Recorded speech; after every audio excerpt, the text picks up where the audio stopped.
सत्ता बंदूक की नली से निकलती है। ये लाइन चीन के सबसे बड़े कम्युनिस्ट लीडर माओ सेतुंग की है। माओ वही नेता थे जिन्होंने चीन में कम्युनिस्ट क्रांति को अंजाम दिया था। इसी तर्ज पर आज से 58 साल पहले पश्चिम बंगाल के नक्सलबाड़ी गांव में भी एक बड़ा आंदोलन छिड़ा था, जिसे आज हम नक्सलबाड़ी आंदोलन के नाम से जानते हैं। वो 1967 का साल था। दार्जिलिंग जिले का एक शांत इलाका जो चारों ओर से चाय बागानों की हरियाली से घिरा हुआ था। सर्दियों का मौसम था। कई भूमिहीन किसान चौपाल पर अलाव जलाकर बैठे हुए थे। वो आपस में अपनी पीड़ा साझा करते। वो एक दूसरे से कहते कि हम दिन रात जो खेतों में मेहनत करते हैं, उसके बावजूद भी हमें 2 वक्त की रोटी नसीब नहीं होती है। जमींदारों का अत्याचार, बिचौलियों का दबाव और गरीबी के फंदे से उनका दम टूट रहा था। इन किसानों की आवाज को सुनने वाला कोई नहीं था। ये आपस में ही अपने दर्द को एक दूसरे के साथ साझा कर रहे थे। उनके भीतर सत्ता और व्यवस्था को लेकर असंतोष की भावना अपने चरम पर जा पहुंची थी। नमस्कार, मैं हूं आदित्य। इंडिया.com के स्पेशल शो में आपका स्वागत है। जहां एक तरफ आदिवासी किसानों के भीतर आक्रोश बढ़ता जा रहा था, वहीं दूसरी ओर इस कहानी में एंट्री होती है 2 किरदार, चारू मजुमदार और कानू सन्याल की। चारू जिनकी कलम में बारूद था और कानू जो जमीन पर संघर्ष की जीवित मिसाल थे। दोनों को लगता था कि खाली भाषणों और रैलियों से बदलाव नहीं आने वाला। जरूरत है उस चिंगारी की जो डर को तोड़ सके, व्यवस्था को चुनौती दे सके और किसानों को अपनी ताकत का एहसास करा दे। ये दोनों ही कम्युनिस्ट आइडियोलॉजी के नेता थे। साथ ही communist party of India Marxist के सक्रिय सदस्य भी थे। इन दोनों को बड़े स्तर पर कॉमरेड संथाल का भी साथ मिल रहा था। इन तीनों नेताओं की अगुवाई में लोगों ने बड़े जमींदारों के खिलाफ हथियार उठा लिए। इस सब का मकसद था बड़े जमींदारों से जमीन छीनकर किसानों और भूमिहीन मजदूरों में बराबर बांटना। विचारधारा के स्तर पर शुरू हुआ यह आंदोलन हिंसक हो उठा। 24 मई 1967 को एक बटाईदार की हत्या कर दी गई। नक्सली सदस्यों की सबसे बड़ी प्रेरणा चारू मजुमदार थे। लोग उनके एक ऐलान पर मरने और मारने को उतारू हो जाते थे। चारू चीन के कम्युनिस्ट नेता माओ से काफी प्रभावित थे। वो कहते कि सत्तारूढ़ एलिट वर्ग को उखाड़ फेंकना ही उनका मकसद है। चारू ने माओ के उसी आइडिया को पश्चिम बंगाल में लागू किया। उनके 8 ऐतिहासिक दस्तावेजों ने नक्सल विचारधारा को बढ़ाया और कम समय में ही इसे मशहूर कर दिया। नक्सलबाड़ी का इलाका पूरी तरह से हिंसा के चपेट में आ गया। पूरे खित्ते में जमीन विवाद भड़क उठा। किसान अपने हिस्से की जमीन मांग रहे थे और पुलिस जमींदारों के दबाव में कार्रवाई करने पहुंची। टकराव हुआ, गोलियां चली और एक गर्भवती आदिवासी महिला की मौत हो गई। इस वाकये ने पूरे बंगाल को हिला दिया। ये वो पल था जिसने पूरे राज्य में नक्सलबाड़ी आंदोलन को जन्म दिया।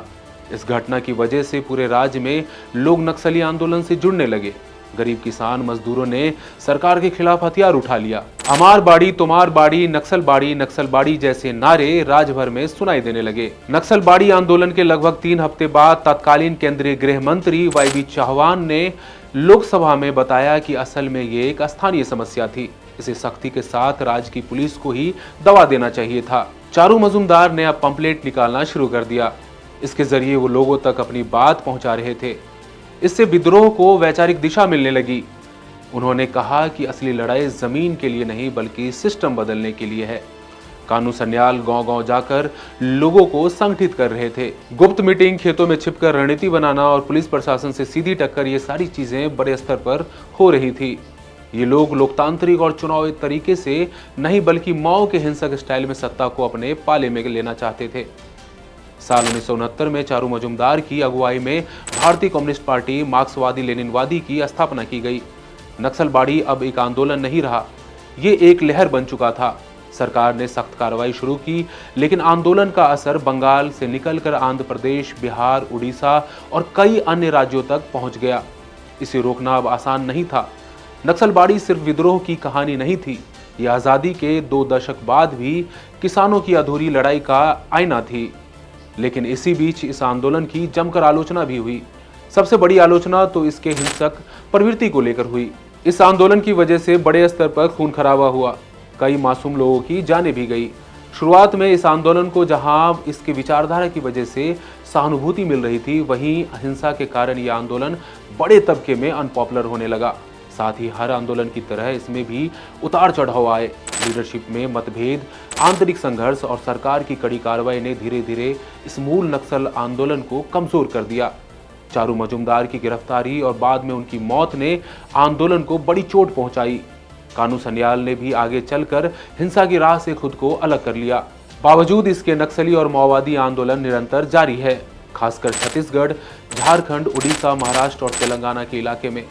यह आंदोलन आज की तारीख में भारतीय गृह मंत्रालय के लिए एक बड़ी सुरक्षा चुनौती बनी हुई है। हर साल बड़ी संख्या में सुरक्षा बल के जवान इन नक्सलियों से आम लोगों की सुरक्षा करते हुए शहीद होते हैं।